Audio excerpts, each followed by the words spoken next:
તો આ તરફ સમાચાર મહેસાણાથી પ્રાપ્ત થઈ રહ્યા છે। મહેસાણા જિલ્લામાં શિક્ષકો નહીં ચલાવી શકે ટ્યુશન ક્લાસીસ। સરકારી શાળાના શિક્ષકો ટ્યુશન ક્લાસ ચલાવશે તો કાર્યવાહી કરવામાં આવશે। જિલ્લા શિક્ષણ અધિકારી સરકારી શિક્ષકો સામે કાર્યવાહી કરશે। નિયમ મુજબ સરકારી શિક્ષક ન ચલાવી શકે ટ્યુશન ક્લાસીસ।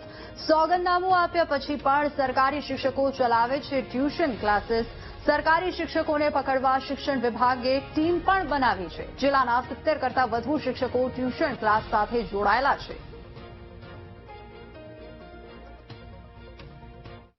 જે પણ ફરિયાદ અહીંયા મળે છે એના આધારે અત્રેની કચેરીના જે ઈઆઈ અથવા એઆઈ જ્યારે પણ અમને એવા મેસેજ મળે કે ભાઈ અમુક લોકેશન ઉપર આ રીતે કોઈ શિક્ષક ગ્રાન્ટેડ અથવા તો સરકારી શિક્ષક ટ્યુશન સાથે નોન ગ્રાન્ટેડના પણ રેગ્યુલર શિક્ષક જોડાયેલા છે અથવા તો ક્યાંય તો ખાનગી રાહે ત્યાં તપાસ કરી અને જો કોઈ આવું કંઈ જણાઈ આવે તો એમના વિરુદ્ધ કાર્યવાહી કરવાની એમ કે એક યોજના બનાવેલી છે। જે પણ પકડાશે એના વિરુદ્ધ નિયમ અનુસારની કાર્યવાહી કરીશું।